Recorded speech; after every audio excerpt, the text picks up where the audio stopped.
ஏழ்மையான ஹீரோ வந்து திடீர்னு ஒரு பணக்காரர் கூப்பிடுறாரு. கூப்பிட்டு வச்சு அவர்கிட்ட ஒரு வீடியோ போட்டு காமிச்சு, இந்த மாதிரி நீ தான் என்னுடைய பேரன், அது போக நான் மிகப்பெரிய கோடீஸ்வரன், சோ என்னுடைய சொத்தெல்லாம் உனக்கு வரணும்னா நீ 30 நாள்ல 200 கோடிய செலவு பண்ணணும், அப்படி செலவு பண்ணாதான் உனக்கு 3000 கோடி கிடைக்கும் அப்படின்ற மாதிரி சொல்றாரு. சோ அப்படி செலவு பண்ணணும்னாலுமே பயங்கர ரூல்ஸ் எல்லாம் இருக்குது. சோ அது என்னென்ன ரூல்? 30 நாள்ல 200 கோடியை நம்ம ஹீரோ வந்து செலவு பண்ணானா இல்லையா அப்படின்றதெல்லாம் பயங்கர சூப்பரா சொன்ன கதை தான் 2018 வருஷம் சைனீஸ் மொழியில ஒரு காமெடி படமா ரிலீஸ் ஆன ஹலோ பில்லியனர். சரி வாங்க இப்போ கதைக்குள்ள போயிடலாம். அப்படி போறதுக்கு முன்னாடி ஒரே ஒரு லைக் மட்டும் தட்டி விட்டுருங்க. சோ படத்தோட ஸ்டார்டிங்லேயே பாத்தீங்கன்னா நம்ம ஹீரோ தான் காட்டுறாங்க. ஹீரோட பேர் வந்து வேங். சோ நம்ம ஹீரோ பத்தி சொல்லி ஆகணும்னா அவன் மிகப்பெரிய காமெடி பீஸ். சோ அவனுக்கு 37 வயசு ஆகுது. இருந்தாலுமே பாத்தீங்கன்னா ஒரு மைனர் லீக் சாக்கர்ல ஒரு கோல் கீப்பரா ஒர்க் பண்ணிட்டு இருக்கான். அதுலயும் ஒரு டைம் என்ன பண்ணிட்டானா இந்த ஆப்போனன்ட்டோட காலை வந்து கடிச்சு வச்சிடறான். அதனால அவனை வந்து சஸ்பெண்ட் பண்ணிட்டாங்க. சரி சஸ்பெண்ட் ஆனா என்ன, நான் தான் லேடி கிட்ட போட்டு லேடி மேட்ச்ல விளையாடுவானே அப்படின்னு சொல்லிட்டு லேடி மேட்ச்ல விளையாடுறது. அதுக்கப்புறம் காசு பார்த்தலான்னு சொல்லிட்டு இந்த சுசி பிளேட்லாம் இருக்கு இல்லையா, அதான் மனிதர்கள் மேல இந்த இலையை விரிச்சு சாப்பிடுவாங்கல்ல, சோ அங்க நடிக்கிறது. அதுக்கப்புறம் நிர்வாணமா மாடலா நடிக்கிறதுன்னு சொல்லிட்டு காசு சம்பாதிக்கிறதுக்காக நிறைய இந்த மாதிரி பண்ணிட்டு இருக்கும்போது ஒரு நாள் பாத்தீங்கன்னா மிஸ்டர் ஜின்னு சொல்லப்பட்ட ஒரு பெரிய பணக்காரர் வந்து நம்ம ஹீரோ வந்து கூப்பிடுறாரு. சோ நம்ம ஹீரோ என்னன்ற மாதிரி போய் கேட்க போறான். சாங்க அவர் என்ன சொல்றாருன்னா, இந்த மாதிரி நாளைக்கு ஒரு மேட்ச் நடக்கும்ல, அந்த மேட்ச்ல நீ எனக்கு 3 கோல் வந்து விட்டு கொடுக்கணும், அப்படி விட்டு கொடுத்தேன்னா உனக்கு நான் இவ்வளவு காசு தரேன் எடுத்துக்கோ அப்படின்னு சொல்ல. ஆனா நம்ம ஹீரோ பாத்தீங்கன்னா, என்ன சொல்றீங்க நீங்க, கடல்ல வர்ற அலைய கூட தடுத்துடலாம், ஆனா எங்க டீமுக்கு கோல் கீப்பரா ஒரு பில்லர் மாதிரி இருக்கிற என்ன நீங்க தடுக்கவே முடியாது, என்ன தாண்டி நீங்க ஒரு கோல் அடிச்சிருங்க பாக்கலாம், உங்க காசு வேண்டாம் ஒண்ணு வேண்டாம் அப்படின்ற மாதிரி நல்லா கெத்தா பேசிட்டு அடுத்த நாள் மேட்சுக்கு வரான். சோ மேட்ச் ஸ்டார்ட் ஆகுது. அங்க ஆப்போனன்ட் பாத்தீங்கன்னா ஒரு கோல் வந்து வேகமா அடிக்க நம்ம ஹீரோ தடுக்க மாட்டான்னு பார்த்தா பறந்து பயங்கரமா தடுத்துறான். அதே போஸ்ல பாத்தீங்கன்னா அந்த பணக்காரர் வந்திருப்பாரு. அவர்கிட்ட பார்த்தல்ல ஒரு கோல் கூட போகாது அப்படின்னு பாத்துட்டு இருக்கும்போது இன்னொரு கோல் அடிச்சிடறானுங்க. அடே இன்னொரு கோல் அடிக்கிறீங்க அப்படின்னு பாத்துட்டு இருக்கும்போது டக்குன்னு 5 கோல் அடிச்சிடறாங்க. நம்ம ஹீரோ அந்த அளவுக்கு மொக்கையா கோல் கீப்பிங் பண்ணிருக்கான். இதுக்கு அவன் காசு வாங்கிட்டு கூட இந்த மாதிரி ஆயிருக்கலாம். சோ அதனால இந்த ஆப்போனன்ட் டீம் இருக்காங்கல்ல, அவங்க நம்ம ஹீரோ வந்து பிடிச்சி தூக்கி போட்டு என்ஜாய் பண்ண ஆரம்பிச்சிடுறாங்க. தலை உங்களால தான் ஜெயிச்சோம், நீங்க தான் இனிமேல் எங்களுக்கு ஆப்போனண்டா வர எல்லா டீமுக்கும் கோலி அணிக்கணும் அப்படின்னு சொல்லி கிண்டல் பண்ண. இவனும் டே என்ன விடுங்கடா, உங்க கோலி வச்சு கொண்டாடுங்கடா அப்படின்னு புலம்பிட்டு இருக்க. அப்படியே சீன் கட் பண்ணிட்டு அடுத்த சீன்ல பாத்தீங்கன்னா சோகமா அவனுடைய அபார்ட்மெண்ட்ல இருக்கும்போது ஹீரோவை பாக்குறதுக்காக ஹீரோடைய பெஸ்ட் ஃப்ரெண்ட் ஒருத்தன் வரான். சரி இந்த அளவுக்கு இன்னைக்கு கோல் விட்டுட்டானே, அதுக்கு ஆறுதல் சொல்லலாம் அப்படின்னு சொல்லிட்டு கீழே குனிஞ்சு பார்த்தா நம்ம ஹீரோ வந்து தூக்கு போடுறதுக்கு ரெடி ஆயிட்டு இருக்கான். அடே இந்த மாதிரி பண்ணாத அப்படின்னு கதை உடைச்சிட்டு உள்ள வந்து பார்த்தா நம்ம ஹீரோ லைட்டா தான் மாட்டிட்டு இருப்பான். அட பாவி இப்படி கதை உடைச்சிட்டே அப்படின்னு போது, சரி விடு, இன்னைக்கு கோச் வந்து உன்னை ரொம்ப திட்டாருல, உன்னை டீம்ல இருந்து தூக்கிட்டாருல, நம்ம மறுபடியும் அவர்கிட்ட போய் பேசலாம், அவர்கிட்ட பேசி மறுபடியும் உன்னை கேம்ல விளையாட வைக்கலாம் அப்படின்னு சொல்லி ஹீரோவை சமாதானப்படுத்திட்டு அவனுடைய கோச்சை மீட் பண்ண போறான். ஆனா அந்த கோச்சை பாத்தீங்கன்னா, டேய் ஏன்டா இங்க வந்த, உன்னதான் டீமை விட்டு தூக்கியாச்சுல்ல, அங்க பாரு அங்க நாய் கூட உன்னை விட அருமையா கோல் கீப்பிங் பண்ணுது, சோ அதுகிட்ட இருந்து கத்துக்கோ, நீலா இனிமேல் டீமுக்கு வேணாம் அப்படின்னு போது உடனே இந்த ஃப்ரெண்டுக்காரன், என்னட்டு என் நண்பனை டீம்ல வச்சுக்க மாட்டீங்களா, அப்படின்னா நானும் டீம்ல இருக்க மாட்டேன், நானும் உங்க கூட விளையாட மாட்டேன் அப்படின்னு போது, அப்படியா 2 பேரும் சேர்ந்து போறீங்களா, ரொம்பவே சந்தோஷம், இதான் நாங்களும் எதிர்பார்த்தோம், சீக்கிரம் இடத்த காலி பண்ணுங்க, எங்களுக்கு தான் நல்லது அப்படின்ற மாதிரி சொல்லி அசிங்கப்படுத்திட்டாங்க. அவ்வளவுதான். சோ 2 பேரும் மனசு உடஞ்சு வந்துட்டு இருக்காங்க. அதுல இந்த ஃப்ரெண்டுக்காரனை பாத்தீங்கன்னா, டேய் உன்னை காப்பாத்த போய் நான் மாட்டிக்கிட்டேன்டா, எல்லாமே நம்ம நேரம் அப்படின்னு புலம்பிட்டு வந்துட்டு இருக்கும்போது கரெக்டா சிக்னல் போட்டுறாங்க. உடனே ஸ்டாப் பண்ணா அங்க ஒருத்தன் நடந்து போயிட்டு இருப்பான். அவன் இவங்க காரை பார்த்துட்டு வேனுக்குனே பாத்தீங்கன்னா அப்படியே பறந்து கீழே வந்து ஆக்டிங் விட்டுறான். இங்க நம்ம ஹீரோவோ, டேய் தம்பி இங்க கேமரா இருக்கு ஏமாத்த முடியாது அப்படின்னு உடனே அவன் வந்து எட்டி பார்த்துட்டு, கேமரா ஒர்க் ஆகல தானே ஏமாத்துறீங்களா அப்படின்னு சொல்லி மறுபடியும் பாத்தீங்கன்னா கீழே வந்து ஆக்டிங் விட ஆரம்பிச்சிட்டான். சோ இதனால இந்த 2 பேருக்கும் இன்னுமே டென்ஷன் ஆயிடுது. ஆல்ரெடி நாங்க கடுப்புல வரோம், நீ எங்ககிட்டே காசு பறிச்சிடலான்னு பாக்குறியா அப்படின்னு அவனை தூக்கி என்ன பண்றாங்கன்னா அந்த காரோட அடிச்சு கார் கண்ணாடி வந்து அவனை வச்சு கிளீன் பண்ணிட்டு இருக்காங்க. சோ இதை வந்து அங்க போயிட்டு இருக்கிற ஒரு பொண்ணு பாக்குறாங்க. சோ இவங்க தான் இந்த படத்தோட ஹீரோயின். அவங்க இதெல்லாம் வந்து ரெக்கார்ட் பண்ணிட்டு, ஒருத்தனை ஆக்சிடென்ட் பண்ணது மட்டும் இல்லாம அவனை வச்சு இந்த மாதிரியா பண்ணிட்டு இருக்கீங்க, இங்க வாங்க மக்களே உங்களை சும்மா விடக்கூடாது அப்படின்னு சொல்லி எல்லாரும் முன்னாடியே நம்ம ஹீரோ அசிங்கப்படுத்த.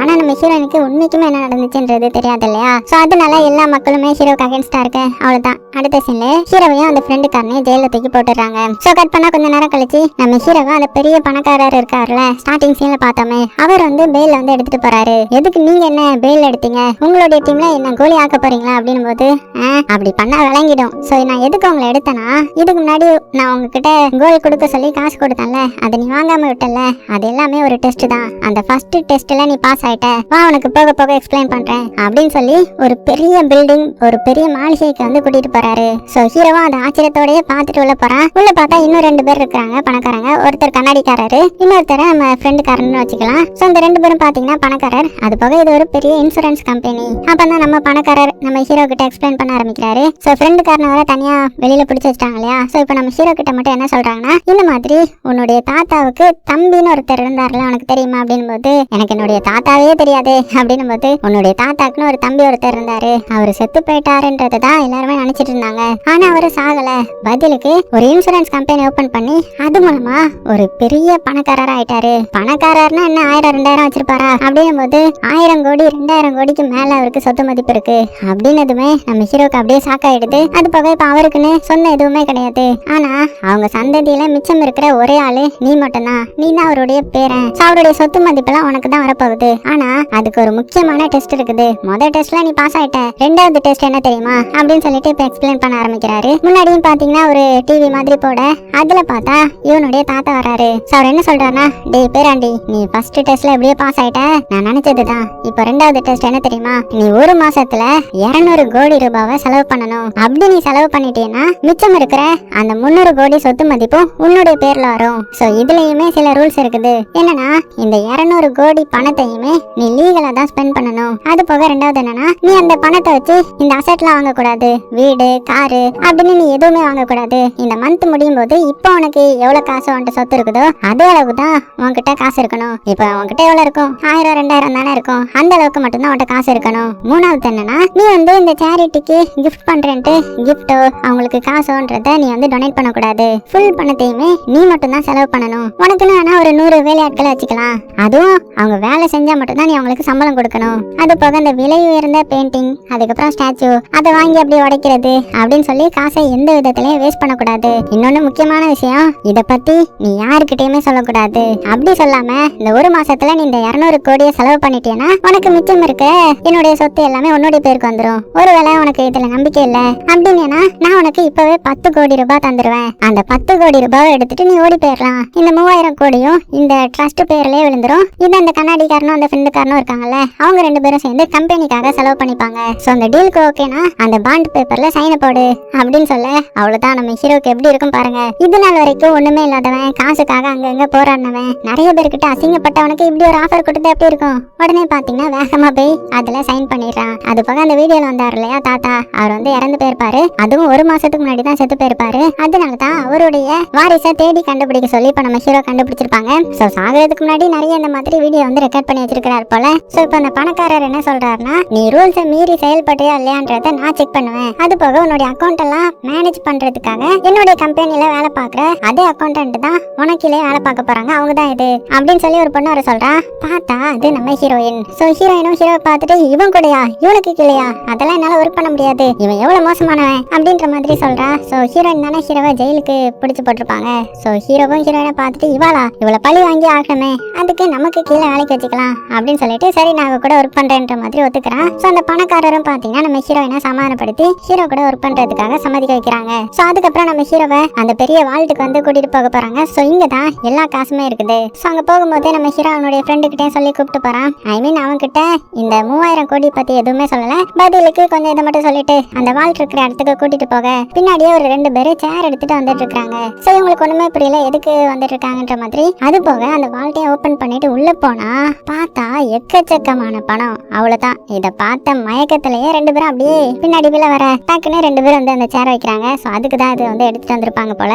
சோ இதை இப்போ இவங்க செலவு பண்ணி ஆகணும். சோ அதனால நம்ம ஹீரோ என்ன பண்றானா, கொஞ்சம் காசெல்லாம் எடுத்துட்டு அப்படியே அந்த பேக்ல போட்டுட்டு அப்படியே தள்ளிட்டே போறான். அப்ப அங்க இருக்கிற செக்யூரிட்டி எல்லாம் வேகமா என்ன இவன் திருடுறான் போல அப்படின்னு தடுக்க வராங்க. ஆனா அதுக்கப்புறம் தான் தெரியுது அது எல்லாமே நம்ம ஹீரோடைய காசு தான்ற மாதிரி. இருந்தாலும் நம்ம ஹீரோ அந்த செக்யூரிட்டியை பார்த்து என்ன சொல்றானா, நீங்க சூப்பரா வேலை பாக்குறீங்க, அதுக்காக நீங்க எனக்கு செக்யூரிட்டியா வரீங்களா, உங்களுக்கு ஒரு மாசத்துக்கு நான் 1 லட்சம் ரூபாய் சம்பளம் தரேன் அப்படின்னு சொல்ல, அவ்வளவுதான். அங்க இருக்கிற செக்யூரிட்டி எல்லாமே பயங்கர ஜாலியா என்ஜாய் பண்ண ஆரம்பிச்சிட்டாங்க. சோ நம்ம ஹீரோ இங்க இருந்து அவனுடைய வேலையை ஸ்டார்ட் பண்ணிட்டான். சோ அதுக்கப்புறம் என்ன, இவ்வளவு காசு கிடைச்சிருச்சு, நேரா எங்க போவான், அவனுடைய அந்த ஃபுட்பால் டீம் இருக்கு இல்லையா, சோ அந்த இடத்துக்கு தான் போறான். சோ அங்க போயிட்டு என்ன சொல்றானா, இந்த டீமை நான் ரெண்டுக்கு எடுத்துக்கிறேன், அப்படி ரெண்டுக்கு எடுத்து நம்ம ஃபைனலுக்கு போகணும், ஒரு பெரிய லீகுக்கு போகணும் அப்படின்னும் போது அங்க இருக்கிற அந்த இவனுடைய கோச் இருப்பார்ல, அவர் பயங்கரமா சிரிக்க ஆரம்பிச்சிட்டாரு. என்னடா வேலையை விட்டு தூக்குனதுமே மெண்டல் ஆகிட்டியா அப்படின்னதும், கொஞ்சம் பொறுங்க இப்ப வர சொல்றேன் பாருங்க அப்படின்னு சொல்லிட்டு ஒரு ஜேசிபி வர சொல்றான். பார்த்தா அது ஃபுல்லா காசு தான். அவ்வளவுதான், இந்த கோச்சை மிரண்டு போயிடுறாரு. அப்புறம் என்ன,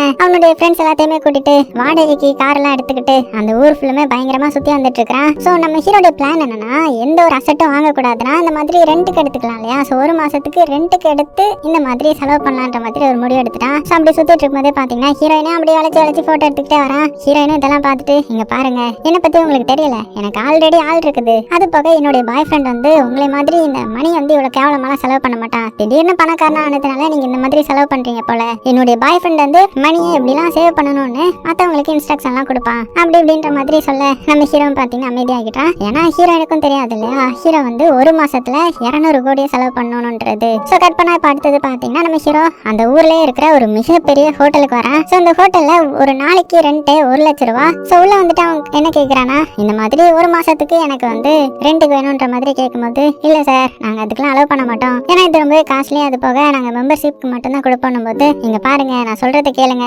உங்களுக்கு காசு வந்து நான் அதிகமா தரேன். என்ன ஒரு நாளைக்கு 1 லட்சம் ரூபாய் தானே சம்பளம், உங்களுக்கு நான் 3 லட்சம் இல்ல 5 லட்சம் தரேன். ஆனா டெய்லி நீங்க வந்து எங்க கிட்ட விசாரிக்கணும், அது போக எல்லா ரூமும் எனக்கு வேணும் அப்படின்ற மாதிரி சொல்ல அவரே ஷாக் ஆகிடுறாரு. அதனால உடனே பாத்தீங்கன்னா அந்த ஹோட்டலையும் கொடுத்துடுறாரு. சோ அந்த ஹோட்டல்ல மியூசிக் வாசிக்கிறதுக்கான தனி இடம், ஸ்விம்மிங் பூல்னு சொல்லிட்டு எல்லாமே இருக்குது.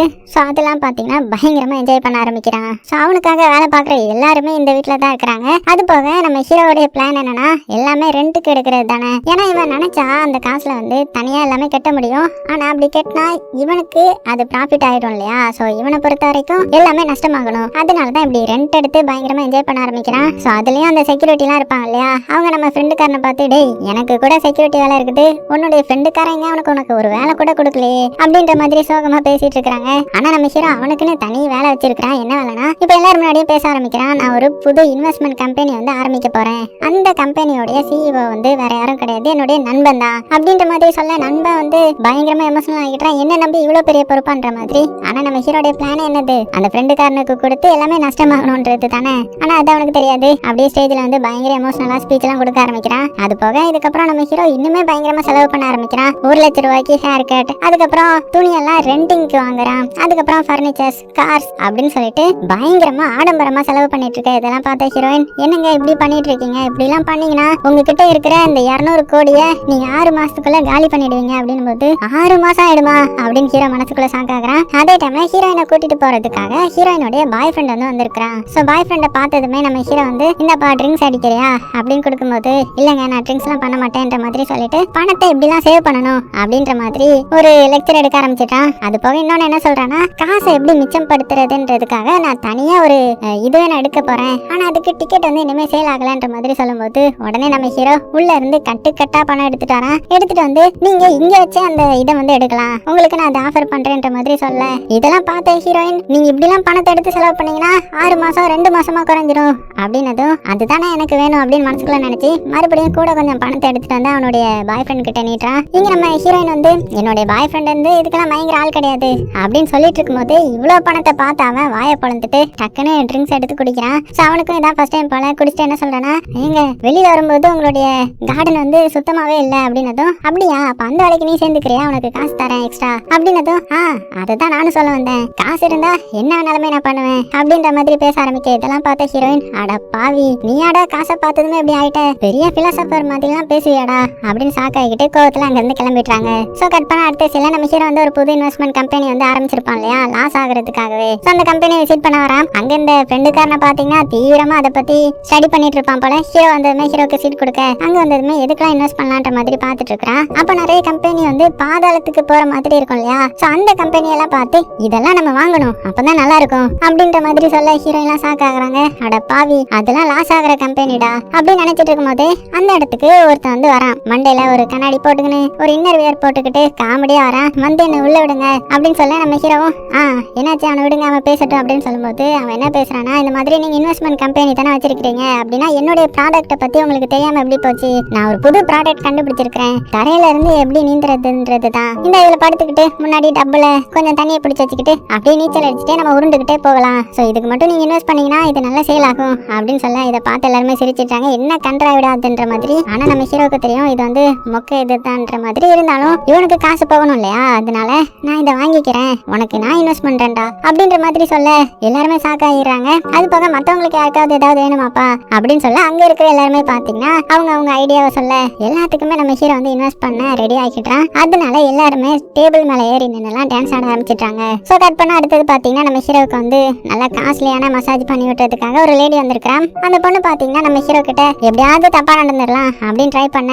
ஆனா இப்படி தப்பா நடந்தா ஹீரோ வந்து ரூல்ஸை மீறின மாதிரி தானே, அதனால அவாய்ட் பண்ணிட்டே இருக்கிறான். ஆனா அவ விடுற மாதிரி இல்ல, பக்கத்துல நெருங்கி வந்துட்டே இருக்க. கரெக்டா தக்க சமயத்துல நம்ம ஹீரோயின் வந்து ஹீரோ வந்து காப்பாத்திட்டா. அதனால அங்கிருந்து நம்ம ஹீரோ தப்பிச்சிட்டான். அது போக இந்த பணக்காரர் வந்து 2 பேரும் இன்ட்ரோ கொடுத்துருப்பாரு இல்லையா, ஒரு கண்ணாடிக்காரன் அதுக்கப்புறம் இன்னொருத்தர் இருந்தா இல்லையா. சோ அந்த 2 பேரும் கால்ஃப் கிரவுண்ட்ல இருந்து பிராக்டிஸ் எடுத்துட்டு இருக்காங்க. அந்த இடத்துக்கு நம்ம ஹீரோ வரான். சோ ஹீரோ வந்து அவனுடைய ஃபுட்பால் டீமை கூட்டிட்டு வரான். இங்க வச்சுதான் இவங்க வந்து இப்போ ட்ரைனிங் எடுக்க போறாங்க போல. அது போக இந்த 2 பேரு கூட அந்த பொண்ணு இருக்கிறதையும் பாக்குறான். சோ எந்த பொண்ணுனா நம்ம ஹீரோ வந்து செடியூஸ் பண்ண ட்ரை பண்ணுவோம் இல்லையா, சோ அந்த பொண்ணு தான். அந்த பொண்ணு இந்த கண்ணாடிக்காரனுடைய ஆளுங்க. அதாவது இவங்க 2 பேருக்கும் என்ன ஆசைனா நம்ம ஹீரோ வந்து அந்த போட்டியில தோத்து போயிடணும். அப்படி தோத்து போனா அந்த 3000 கோடியும் இவங்களுடைய அந்த ட்ரஸ்ட் பேர்ல வந்துடும் இல்லையா, அப்பதானே இவங்களால செலவு பண்ண முடியும். அதனால இந்த மாதிரி பிளான் போட்டு தான் நம்ம ஹீரோவுக்கு வந்து அனுப்பியிருப்பாங்க.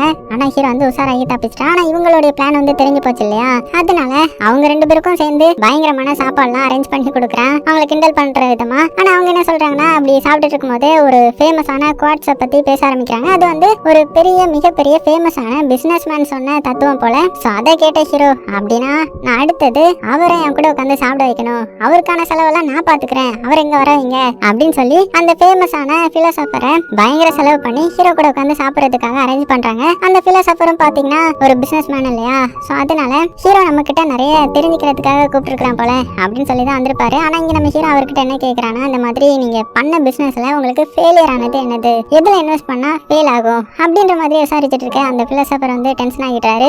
என்னங்க நீங்க, நான் வந்து அடுத்தவனுடைய வாழ்க்கையை முன்னேற்றத்திற்கான வழியை மட்டும் தான் சொல்லுவேன், நீங்க என்னன்னா இந்த மாதிரி கேட்டுட்டு இருக்கீங்க அப்படின்னு சொல்லி ஹீரோ திட்டிட்டு அங்கிருந்து போயிட்டாரு. சோ இதனால நம்ம ஹீரோயினும் என்ன இப்படி செலவு பண்ணிட்டு இருக்கான், சொல் பேச்சையும் கேட்க மாட்டான் அப்படின்னு சொல்லிட்டு கோவத்துல அங்கிருந்து அப்படியே கிளம்பிட்டாங்க. ஏன்னா அவ இது வரைக்கும் ஒர்க் பண்ண கம்பெனி எல்லாமே ஃபெயிலியர்ல முடிஞ்சிருக்கும். சோ இப்போ நம்ம ஹீரோடைய கம்பெனியும் ஃபெயில் ஆயிடக்கூடாதுன்றதுக்காக நிறைய சொல்லியிருப்பாங்க. ஆனா நம்ம ஹீரோ கேட்கற மாதிரி இல்ல இல்லையா, அதனால கோவத்துல அப்படியே போறாங்க. நம்ம ஹீரோவும் பின்னாடி வந்து சமாதானப்படுத்த வரான். அப்ப நம்ம ஹீரோயின் கோவத்துல திட்டி விட்டுறாங்க. திட்டி விட்டுட்டு, இந்த மாதிரி இப்ப நான் வேலையை விட்டு தூக்க போறீங்கல்ல, இந்த மாதிரி தான் எல்லா கம்பெனிலையும் நான் போற கம்பெனி எல்லாமே வழங்காம போயிடுச்சு. அதனால தான் முன்னாடியே சொல்றேன், நான் வேலையை விட்டு தூக்கிறீங்க அப்படின்னும் போது, எனக்கு வேலையை விட்டு தூக்குறதா, நீ போன கம்பெனி எல்லாம் லாஸ் ஆயிடுச்சுன்னா அதுதான் எனக்கும் வேணும், இன்னையில இருந்து நீ என்னுடைய கம்பெனிக்கு முக்கியமான ஆளு, சோ நான் வேலையை விட்டு எல்லாம் தூக்க மாட்டேன் வான்ற மாதிரி சமாதானப்படுத்தி கூட்டிட்டு வந்துடுறான். அதுக்கப்புறம் அப்படியே நாட்களும் போகுது. அவனுடைய லைஃப் ஸ்டைல காட்டுறாங்க. ஹீரோ குளிக்கிறதுக்கு ஒரு ஆளு, அவனை ஃப்ரெஷ்அப் பண்ணி விடுறதுக்கு ஒரு ஆளு அப்படின்னு சொல்லிட்டு காசை தண்ணி மாதிரி செலவு பண்ணிட்டு இருக்கிறான். அப்படி செலவு பண்ணிட்டு இருக்கும்போது தான் அவனுக்கு ஒரு மிகப்பெரிய சாக்கு. ஏன்னா இவன் வந்து இன்வெஸ்ட்மெண்ட் கம்பெனில நிறைய ஷேர்ஸ்க்கு வந்து இன்வெஸ்ட் பண்ணிருப்பான் இல்லையா, மொக்க கம்பெனி, தூங்குற கம்பெனி, உருப்படாத கம்பெனிக்கெல்லாம் இன்வெஸ்ட் பண்ணிருப்பான் இல்லையா, அந்த கம்பெனி எல்லாமே ப்ராஃபிட் தர ஆரம்பிச்சிருச்சா. அவ்வளவுதான் மிரண்டு போயிட்டான், கத்த ஆரம்பிக்கிறான். ஆனா அங்க இருக்கிற எல்லாருமே ஹீரோ வந்து என்ஜாய் பண்றான்றத தப்பா புரிஞ்சுக்கிறாங்க. அதுலயும் இன்னொரு கொடுமை என்னன்னா, ஒருத்தன் வந்து இந்த தரையிலேயே நீந்துறது அப்படின்னு ஒரு மிஷின் கண்டுபிடிச்சிருப்பான் இல்லையா, சோ அதுக்கும் இன்வெஸ்ட் பண்ணிருப்பான்ல.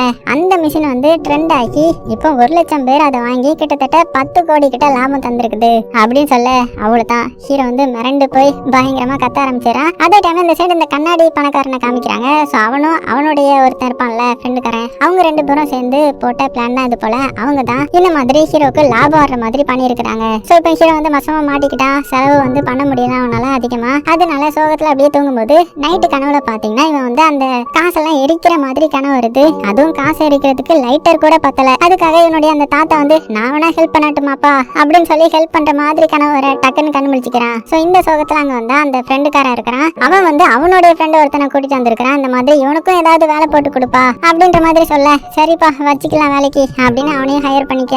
அவன் என்ன சொல்றானா, கண்டிப்பா நம்ம ஹார்ட் ஒர்க் பண்றோம், நல்லா முன்னேறணும், நம்மளுடைய முன்னேற்றத்தை பார்த்து இந்த ஊர் ஃபுல்லுமே வான வேடிக்கையா இருக்கணும் அப்படின்னு சொல்லும் போதுதான் ஹீரோக்கு ஒரு யோசனை வருது. இவனுடைய கனவுல காசை பத்த வச்சு எரிக்கிற மாதிரி வந்திருக்கும் இல்லையா, அப்படின்னா நம்ம ஃபயர் ஒர்க் பண்ணலாம், வான வேடிக்கை அது வாங்கி நம்ம செலவு பண்ணலாம் அப்படின்னு நினைக்கிறான். ஆனா அது எதுக்காவது தானே பண்ணியாக்கணும். அப்படியே சீன் கட் பண்ணா இந்த சைடு நம்ம ஹீரோயினை காமிக்கிறாங்க. ஹீரோயினுக்கு வந்து இன்னைக்கு பர்த்டே போல, அதனால தனியா வீட்டுல செலிப்ரேட் பண்ணிட்டு இருக்கும்போது அந்த லவர் பையன் இருக்கான் இல்லையா, சோ அவன் அந்த இடத்துக்கு வரான். ஹீரோயினுக்காக சின்ன கிஃப்ட் மாதிரி அவன் வாங்கிட்டு வந்திருப்பான். வாங்கிட்டு வந்து அங்க இருக்கிற கேக்கை பார்த்ததுமே அதை ஹீரோயின் கிட்ட கொடுத்துட்டு அதை எடுத்து அப்படியே சாப்பிட ஆரம்பிச்சிடறான். அது போக என்ன சொல்றான்னா, இந்த மாதிரி நான் ஒரு புக் எழுதலான் இருக்கிறேன், காசை எப்படி செலவு பண்ணக்கூடாதுன்றதுக்காக, சோ அதுக்கும் ஃபண்டு நான் ஹீரோ கிட்ட தான் கேட்க போறேன் அப்படின்ற மாதிரி சொல்ல ஹீரோயினுக்கு டென்ஷன் ஆயிடுது. உடனே கேக்க அப்படியே மூஞ்சிலையும் அப்பிடுறாங்க.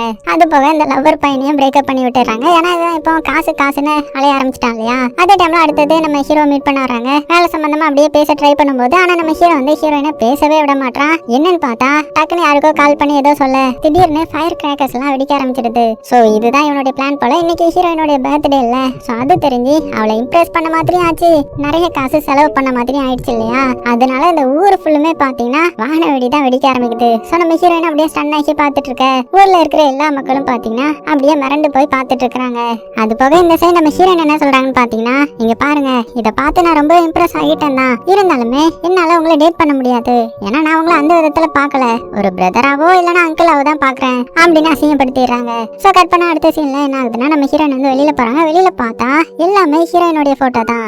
பஸ் ஸ்டாண்ட்ல இருந்து எல்லா இடமும் ஹீரோயினுடைய போட்டோ தான் ஒட்டி வச்சிருக்கான். நம்ம ஹீரோ தான் இந்த மாதிரி வேலை பார்த்திருக்கான். ஏன்னா ஹீரோயினை இனிமே இம்ப்ரெஸ் பண்ணி இவனுக்கு ஒரு சான்ஸ் கொடுக்கறதுக்காக. சோ வானத்துல பலூன்லாம் பறக்குது, அதுல நம்ம ஹீரோயினை பத்தி எல்லாம் போட்டிருக்க. எல்லா மக்களும் வந்து ஹீரோயினை பார்த்து இதுதானே அந்த பொண்ணு அப்படின்னு ஹீரோயினை ஒத்துக்க சொல்றாங்க. அதனால நம்ம ஹீரோயின் வந்து ஹீரோவுக்கு கால் பண்ணி, ஏன் இந்த மாதிரி பண்றீங்க, இதெல்லாம் ஒழுங்கா எடுக்க சொல்லுங்க அப்படின்ற மாதிரி சொல்ல, இல்ல நீ என் கூட ஒரு கான்செர்ட்டுக்கு வந்தா மட்டும் தான் எடுக்க முடியும் அப்படின்னு சொல்ல, ஹீரோயினும் பயங்கரமா ஹீரோ திட்டி காலை கட் பண்ணிட்டு இவளை யாருக்கும் தெரிஞ்சிடக்கூடாதுன்றதுக்காக மண்டையில முக்கால்லாம் போட்டுக்கிட்டு அப்படியே ஒரு டாக்ஸியை பிடிச்சு போயிட்டு இருக்காங்க. அப்படி போயிட்டு இருக்கும்போது ஸ்டார்டிங் சீன்ல ஒரு சிக்னல் வந்துச்சு இல்லையா, சோ அதுல ஒருத்தன் கூட நடிச்சிருப்பான்ல, சோ அவன் வந்து இந்த டாக்ஸி முன்னாடியும் அடிப்பட்ட மாதிரி விழுந்து நடிக்க ஆரம்பிக்கிறான். சோ இதை பார்த்ததும் தான் நம்ம ஹீரோயினுக்கு வந்து உண்மை என்னன்னு புரிய வருது. அப்படின்னா ஸ்டார்டிங்ல நம்ம ஹீரோ மேல தப்பு இல்ல, இவன் தான் வேணுக்குன்னு நடிச்சு இந்த மாதிரி பண்ணிருக்கான், தேவையில்லாம அவனை பிடிச்சி ஜெயில போட்டோமே அப்படின்னு ஹீரோவை பத்தின இப்ப பரிதாபம் வர ஆரம்பிக்குது. அதனால நேரா ஹீரோவை பார்த்து மீட் பண்ணி, இந்த மாதிரி நான் உன் கூட கான்செர்ட் வரேன் அப்படின்ற மாதிரி சொல்லிட்டாங்க. அவ்வளவுதான், ஹீரோக்கு ரொம்ப சந்தோஷம். நம்ம ஏன் போனோம், அந்த சிங்கரை இங்க வச்சு பாட சொல்லலாம் அப்படின்னு சொல்லி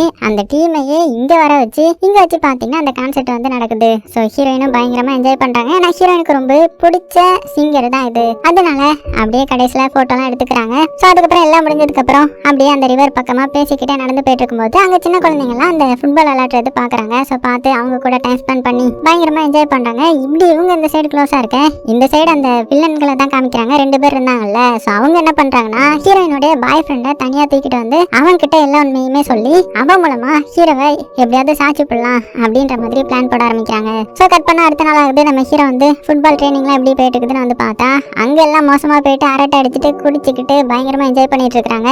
அதுலயும் அந்த ஃப்ரெண்டுக்காரன் இருக்கான்ல, அவன் என்ன சொல்றானா, இந்த மாதிரி நான் ஒரு பில்டிங்ல இன்வெஸ்ட் பண்ணிருந்தேன், அது பயங்கரமான ப்ராஃபிட் தந்துருச்சு, நமக்கு எக்ஸ்ட்ரா நமக்கு 5 கோடி கிடைச்சிருக்குது அப்படின்னு சொல்ல, அவ்வளவுதான் ஹீரோ வந்து செம்ம டென்ஷன் ஆயிட்டான். எனக்கு 5 கோடி எக்ஸ்ட்ரா கிடைச்சிருச்சா அப்படின்னு அவனை அடிச்சுட்டு, ஏன்டா இப்படிலாம் பண்ற, இப்ப அதை எப்படா நான் போய் வைப்பேன் அப்படின்னு சொல்லி ஸ்விம்மிங் பூலுக்குள்ள குதிச்சு பயங்கரமா யோசிக்க ஆரம்பிக்கிறான். அந்த டைம்ல தான் அவனுக்கு ஒரு ஐடியா கிடைக்குது. அதனால நேரா போய் அவனுடைய அந்த பணக்காரரை போய் மீட் பண்றான். ஏன்னா அவரு தான் எது கரெக்ட் எது தப்புன்ற மாதிரி சொல்லுவாரு. சோ அவர்கிட்ட கொஞ்சம் இதெல்லாம் கேட்டுட்டு அடுத்ததே பாத்தீங்கன்னா ஒரு பிரஸ் மீட்டை கூட்டுறான். சோ அங்க வச்சு அவன் என்ன சொல்றான்னா, நான் ஒரு புது இன்சூரன்ஸ் கம்பெனி வந்து ஓபன் பண்ண போறேன். சோ இதுல வந்து நீங்க கொஞ்சம் காசு தான் இன்வெஸ்ட் பண்ண போறீங்க, ஆனா உங்களுக்கு ப்ராஃபிட்டோ ரொம்பவே அதிகம். அதுக்கு நீங்க பண்ண வேண்டியதெல்லாம் உங்களுடைய உடல் எடையை குறைக்கிறது. நீங்க எந்த அளவுக்கு உடம்பெல்லாம் குறைக்கிறீங்களோ அந்த அளவுக்கு உங்களுக்கு காசு கிடைக்கும் அப்படின்னு சொல்ல, அவ்வளவுதான் எல்லா மக்களும் இதனால பயங்கரமா இது பண்ண ஆரம்பிக்கிறாங்க. அதே டைம்ல இந்த சைடு இந்த வில்லன்கள் இருக்காங்கல்ல, அவங்க நம்ம பணக்காரனையே மீட் பண்ணி இதெல்லாம் நம்ம ரூல்ஸுக்கு அப்பாற்பட்டது, இப்படிலாம் காசை இது பண்ணக்கூடாது அப்படின் போது, இல்ல இன்சூரன்ஸ்ன்றது லீகல் பிசினஸ் தான், சேரிட்டி மாதிரி தான் அவன் டொனேட் பண்ணக்கூடாது,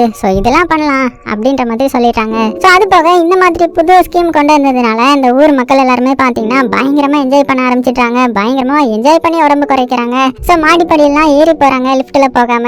அது போக அந்த மிஷின் இருக்கும் இல்லையா, ரோட்லயே நீச்சல் அடிக்கிற மிஷின், அதுல எல்லாம் எக்ஸசைஸ் பண்றாங்க. ஜிம் எல்லாம் ஃபில் ஆயிடுது. இப்படி பயங்கரமா அந்த நாட்டிலேயே ஒரு புரட்சி கொண்டு வந்தாரா நம்ம ஹீரோ. சோ இதனால அங்க இருக்கிறவங்க நம்ம ஹீரோக்கு அவார்ட் எல்லாம் கொடுக்குறாங்க. சோ அவார்ட்ல கூட பாத்தீங்கன்னா இது நான் மக்களுக்கு ஹெல்ப் பண்ணணும்ன்றதுக்காக பண்ணல, நான் பிசினஸ்க்காக பண்றேன் அப்படின்ற மாதிரி சொல்றான். சோ இவனுக்கு லாஸ் தான் இருந்தாலும் மற்றவங்களுக்கு நல்லது மாதிரி இருக்கும் இல்லையா, அதனால மக்கள் எதுவும் இதை பெருசா கண்டுக்கல. அது போக இப்போ அடுத்த நாள் ஆகுது. இன்னைக்கு தான் அந்த ஃபுட்பால் கேம். சோ இந்த ஃபுட்பால் டோர்னமெண்ட்டுக்காக தான் இவ்வளவு நாள் பிராக்டிஸ் பண்ணிருப்பாங்க ஜாலியா. சோ அந்த டோர்னமெண்ட்டுக்கு பாத்தீங்கன்னா எல்லாருமே வராங்க. அதுலயும் ஆப்போனன்ட் டீம்கார என்ன சொல்றானா, இந்த மாதிரி நான் அவங்கள டபுள் டிஜிட்ல கோல் அடிக்க போறோம், வெயிட் பண்ணி பாருங்க அப்படின்னு சொல்ல, அந்த ஸ்டேடியம் ஃபுல்லுமே பாத்தீங்கன்னா ஆப்போனன்ட் டீமோட ஜெர்சியா தான் இருக்குது. இவங்களுக்குன்னு கொஞ்சம் பேர் தான் சப்போர்ட் பண்ணி வந்திருக்காங்க. சோ அது போக ஆப்போனன்ட் வந்து பஸ் வந்தாங்க இல்லையா, நம்ம ஆட்கள் எதுல வருவாங்கன்னு பார்த்தா எல்லாருமே ஹெலிகாப்டர்ல வராங்க. வேற லெவல்ல வந்து நேரா கிரவுண்டுக்குள்ள லேண்ட் ஆக கோச் வந்து வாமிட்டே எடுத்துட்டாரு. அதுக்கப்புறம் என்ன மேட்ச் ஸ்டார்ட் ஆக ஆரம்பிக்குது. அப்படி ஸ்டார்ட் பண்ணதுமே நம்ம ஃப்ரெண்டுக்காரன் இருக்கான்ல, அவன் என்ன பண்றானா ஆப்போனன்ட் ஒருத்தனை அப்படியே பயங்கரமா ஏதோ பேசி அவனை இவனை அடிக்க வச்சு அவனுக்கு ரெட் கார்டு வாங்கி கொடுத்துறான். சோ அதனால இப்ப 10-11 பேர் தான் விளையாண்டுட்டு இருக்காங்க. அதனால எப்படியாவது இது பண்ணலாம் அப்படின்னு ட்ரை பண்ணேன். ஆனா அவனுங்க பாத்தீங்கன்னா கோலா அடிக்கிறானுங்க. ஃபர்ஸ்ட் ஹாஃப்லயே கிட்டத்தட்ட 8 கோல் அடிச்சிடறானுங்க. அவ்வளவுதான். இதை பார்த்து எல்லாருக்கும் என்ன சொல்றதுன்னு தெரியல. தோக்கலாம் பிரச்சனை இல்லை, அதுக்குன்னு 10-15 கோல் வாங்கி தோக்க கூடாது இல்லையா. அதனால இதுக்கப்புறம் நம்ம தான் ஆட்டத்தை ஆரம்பிக்கணும், வாங்க விளையாடலாம் அப்படின்னு சொல்லி வெறி கொண்டு விளையாட விளையாடுறாங்க. எப்படின்னா இந்த பிராக்டிஸ் பண்ணும்போது ஒரு ரவுண்ட் அடிச்சிட்டு இருந்தாங்கல்ல, அந்த மாதிரி ரவுண்ட் வந்து இங்க அடிக்கிறாங்க. நடுவுல நம்ம ஹீரோ வந்து கோல் அடிக்கிறதுக்காக உள்ள கொண்டு வந்துட்டு இருக்கான். சோ வேற லெவல் பிளான்ல. சோ அதனால கோல் அடிச்சிருவானா அப்படின்னு பார்த்தா கோலி வந்து அதை தடுத்து இங்க இருந்து ஒரே ஷாட், அவ்வளவுதான். அங்க வந்து கோல் போயிடுது. சோ 9க்கு 0ன்ற மாதிரி நிலைமை வந்துருது. சரி ஓகே, இதுக்கு மேல நம்மளை தாண்டி அவனுங்க போக கூடாது, பஸ் எடுத்து பார்க் பண்றா அப்படின்ற மாதிரி இங்க பயங்கரமா டிஃபெண்ட் பண்ண ஆரம்பிக்கிறாங்க. 10 பேரும் பாக்ஸ்குள்ள தான் நிக்கிறானுங்க. எந்த கோலையுமே விடலையே, பயங்கரமா அடி வாங்குறானுங்க. அதே டைம் இந்த சைடு நம்ம ஹீரோயின் கிட்ட அந்த லவர் பையன் இருக்கான் இல்லையா, அவன் என்ன சொல்லிடுறானா, இந்த மாதிரி ஹீரோவுக்குன்னு ஒரு கேம் இருக்குது, அவன் கேமுக்காக தான் அவனை யூஸ் பண்ணிட்டு இருக்கான், அவன் ஒரு மாசத்துல 200 கோடி செலவு பண்ணணும், அதுக்காக தான் அவனை யூஸ் பண்ணிட்டு இருக்கான், மத்தபடி எதுவும் இல்ல அப்படி இப்படின்னு இவன் எல்லாம் உண்மையுமே ஹீரோ பத்தி சொல்லிட்டான். அவ்வளவுதான். இது கேட்டதுமே ஹீரோயின் மனசு உடஞ்சு போயிடுறாங்க. சோகத்துல அங்க இருந்து அப்படியே கிளம்பி போயிடுறாங்க. சோ கட் பண்ண இங்க பாத்தீங்கன்னா 10 கோலுக்கு மேல எப்படியாவது அடிச்சிடணும் அப்படின்னு ஆப்போனன்ட் டீம் வந்து ஹீரோடைய டீமை போட்டு நொறுக்கி எடுத்துட்டு இருக்கானுங்க. அடிச்சு துவம்சம் பண்றாங்க. இருந்தாலும் நாங்க விட மாட்டோம்டா அப்படின்னு சொல்லி எல்லாருமே பால்ல பயங்கரமா அடி வாங்குறானுங்க. சோ இதை பார்த்து ஆப்போனன்ட் டீமோட சப்போர்ட்டரும் என்ன இவனுங்க இப்படி போராடுறானுங்க, அவனுங்க 10 கோல் வாங்கிடவே கூடாது அப்படின்னு ஒரு கட்டத்துல ஹீரோடைய டீமுக்கு சப்போர்ட் பண்ண ஆரம்பிச்சிடுறாங்க. சோ இப்படி போராட்டம் போயிட்டு இருக்க. சப்ஸ்டியூட்க்கும் ஆள் இல்ல, கோச் தான் வந்து இறங்கி விளையாட ஆரம்பிக்கிறாரு. பட் அவரும் பாத்தீங்கன்னா உள்ள வர்றதுக்குள்ளேயே ஒரு தண்ணி பாட்டில்ல வலிக்கி விழுந்து வெளியில போயிடுறாரு. சோ செம்ம காமெடியா இருக்கும். பயங்கரமா அடி வாங்கிட்டு இருக்கானுங்க எல்லாருமே. இப்போ டைமும் பாத்தீங்கன்னா கிட்டத்தட்ட முடிய போகுது. கடைசி செகண்ட்ல கோல் அடிக்கும் போது அதை ஒருத்தன் மெயினான இடத்துல வாங்கிடலாம் டீமுக்காக உழைச்சி எப்படியோ பாத்தீங்கன்னா கோலை தடுத்துறான். இதனால 9 கோல் வித்தியாசத்துல ஜெயிச்சிடறாங்க. 10 கோல் அடிக்க முடியல. அவ்வளவுதான். இவங்க தோத்தாலுமே நல்ல வேலை நம்ம 10 கோல் விடலன்ற மாதிரி என்ஜாய் பண்ண ஆரம்பிக்க ஆடியன்ஸும் பாத்தீங்கன்னா அதுதான் என்ஜாய் பண்றாங்க. இன்னும் சொல்ல போனா ஆப்போனன்ட் டீம் ஹீரோடைய டீமை பாராட்டி இந்த அளவுக்கு நீங்க டஃப் கொடுத்தீங்க அப்படின்ற மாதிரி அவங்களுக்கு சின்ன கப் எடுத்துட்டு ஹீரோடைய டீமுக்கு பெரிய கப் கொடுக்குறாங்க பாத்துக்கோங்க. சோ இப்படி நம்ம ஹீரோ சந்தோஷமா இருக்கும்போது டக்குனு ஹீரோக்கு ஒரு போன் கால் வருது. யாருன்னு பார்த்தா யாரோ ஒருத்தங்க ஹீரோயினை கடத்திட்டாங்க. கடத்திட்டு இந்த மாதிரி 10 மில்லியனை வந்து நீ எடுத்துட்டு வரணும், எடுத்துட்டு வந்து கொடுத்தா மட்டும்தான் ஹீரோயினை உன்னால உயிரோட பார்க்க முடியும், இல்லைன்னா அவளை சாகடிச்சிருவோம் அப்படின்னு மிரட்டி ஹீரோயினுடைய போட்டோ எல்லாம் அனுப்பிவிட. அவ்வளவுதான். ஹீரோ வந்து பயங்கர டென்ஷன் ஆகிட்டான். இது கண்டிப்பா அந்த வில்லனுங்களுடைய வேலையா தான் இருக்கும் அப்படின்னு சொல்லிட்டு அவன் என்ன பண்றான்னா, அவன் சில அடியாட்கள் எல்லாம் கூட்டிட்டு வந்து வில்லன் இருக்கான் இல்லையா, அவனை அடிச்சு அவனை ஒத்துக்க சொல்றாங்க. ஆனா அவன் பாத்தீங்கன்னா நாங்க எதுவும் பண்ணல, நாங்க எதுவும் சொல்லல அப்படின்ற மாதிரி சொன்னதுக்கு அப்புறம் தான் தெரியுது அப்படின்னா இதை யாரு கடத்திருப்பாங்கன்னு புரியலையே அப்படின்னு ஷாக்காக ஆரம்பிக்கிறாங்க. ஏன்னா இவன் மட்டும் இந்த 10 மில்லியன் எடுத்து கொடுத்து ஹீரோயினுடைய உயிரை காப்பாத்திட்டான்னு வச்சுக்கோங்களேன், இவன் வந்து ரூல்ஸை மீறின மாதிரி ஆயிடும். சோ இவனுக்கு அந்த 3000 கோடி வந்து கிடைக்காது. அது போக அந்த 10 மில்லியனை கொடுத்தா மட்டும் தான் ஹீரோயினை காப்பாற்ற முடியும். சோ இன்னுமே பயமுறுத்துறதுக்காக கடத்தினவங்க என்ன பண்றாங்கன்னா, கூட சேர்த்து கடத்தின அந்த லவர் பைய மேல இருந்து கீழே தள்ளி விட்டுற மாதிரி தள்ளி விட்டுறாங்க. 6 மணிக்குள்ள நீ 10 மில்லியன் எடுத்துட்டு வரலன்னா அவ்வளவுதான், ஹீரோயினும் அவ்வளவுதான் செத்து போயிடுவா அப்படின்னு மிரட்ட. அவ்வளவுதான். ஹீரோக்கு என்ன பண்றதுன்னே தெரியல. சோ இப்பதான் காமிக்கிறாங்க. சோ அது யார் வந்து கடத்திருப்பாங்கன்னா அது வேற யாரும் கிடையாது, நம்ம பணக்காரர் தான். இதுவும் ஒரு டெஸ்ட் போல. இப்ப மட்டும் நம்ம ஹீரோக்கு மனித உயிர் தான் முக்கியம்னு சொல்லிட்டு அவன் அந்த 10 மில்லியனை எடுத்துட்டு வந்து கொடுத்துட்டான்னு வச்சுக்கோங்களேன், அவன் கடைசி டெஸ்ட்லயும் பாஸ் ஆயிடுவான். அதே இது கொடுக்கலனா ஃபெயில் ஆயிடுவான். சோ 3000 கோடி அவனுக்கு கிடைக்காது. ஆனா இங்க நம்ம ஹீரோ என்ன நினைச்சிட்டு இருக்கிறான், நம்ம காசை கொடுத்தா இந்த 3000 கோடி கிடைக்காது, நம்ம என்ன பண்றது, எனக்கு என்னுடைய கேர்ள் ஃப்ரெண்டும் முக்கியமே அப்படின்னு சொல்லிட்டு பைத்தியத்துல அப்படியே ட்ரிங்க்ஸ் பண்ணிட்டு டான்ஸ் ஆட ஆரம்பிச்சுட்டான். அதே டைம் இங்க பாத்தீங்கன்னா இவங்க வெயிட் பண்ணிட்டே இருக்காங்க. கடைசி வரைக்கும் காசே வரல. அவ்வளவுதான், ஹீரோ வந்து தோத்துட்டான் அப்படின்னு சொல்லிட்டு கிளம்பலான்னு போகும்போது ஹீரோ வந்து படியில உட்கார்ந்து இருக்கிறான். அவங்க சொன்ன காசை எடுத்துட்டு வந்திருப்பான். கண்ணை மூடிக்கிட்டு இந்த காசை நீங்களே வச்சுக்கோங்க, உங்க மூஞ்ச பார்க்க கூட எனக்கு விருப்பம் இல்ல, எனக்கு ஹீரோயினை மட்டும் கொடுத்துருங்க அப்படின்ற மாதிரி சொல்ல. அவ்வளவுதான். நம்ம ஹீரோ அவங்க வச்ச கடைசி டெஸ்ட்லயும் பாஸ் பண்ணிட்டான். அதுக்கப்புறம் தான் ஹீரோவுக்கே தெரியுது அந்த பணக்காரர் வச்ச 3வது டெஸ்ட்ன்ற மாதிரி. அதனால மிரண்டு போறான். சோ இப்போ ஹீரோவுக்கு கடைசியா ஒரு வீடியோ வந்து ப்ளே பண்ற மாதிரி போட்டு காட்டுறாங்க. அதுல தாத்தா என்ன சொல்றாருன்னா, டேய் நாயே நீ தோத்துருன்னு எனக்கு முன்னாடியே தெரியும்டா அப்படின்னு செருப்பெல்லாம் தூக்கி எறிகிறாரு.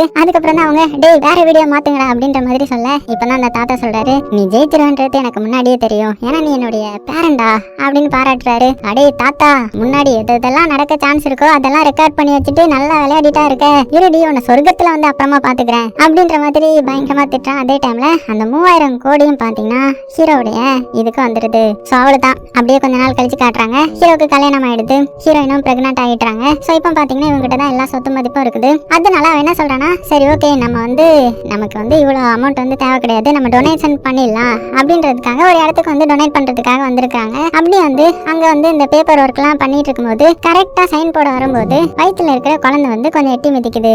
சரி ஓகே, குழந்தைக்கு கொஞ்சம் செலவாகும் போல, என்னென்ன செலவாகும்னு நம்ம இப்போ எழுதி வைக்கலாம் அப்படின்னு எழுதி வைக்கிறாங்க. பார்த்தா லிஸ்ட் பெருசா போய்கிட்டே இருக்குது. சோ இதெல்லாம் பார்த்தவங்க சரி இந்த பாதி அமௌண்ட் எடுத்து வைக்கலாமா, முக்காசி அமௌண்ட் எடுத்து வைக்கலாமா அப்படின்னு பார்த்துட்டு, ஆமா நம்ம 2-3 குழந்தை பெற்றுக்கிட்டா என்ன ஆகுறது அப்படின்னு சொல்லி யோசிக்க ஆரம்பிக்கிறாங்க. சோ இது மூலமா இவங்க டொனேஷன் எல்லாம் பண்ண போறது கிடையாது, அந்த காசு எல்லாமே இவங்க தான் வச்சுக்க போறாங்கன்ற மாதிரி காமிச்சு இந்த படத்தை முடிக்கிறாங்க.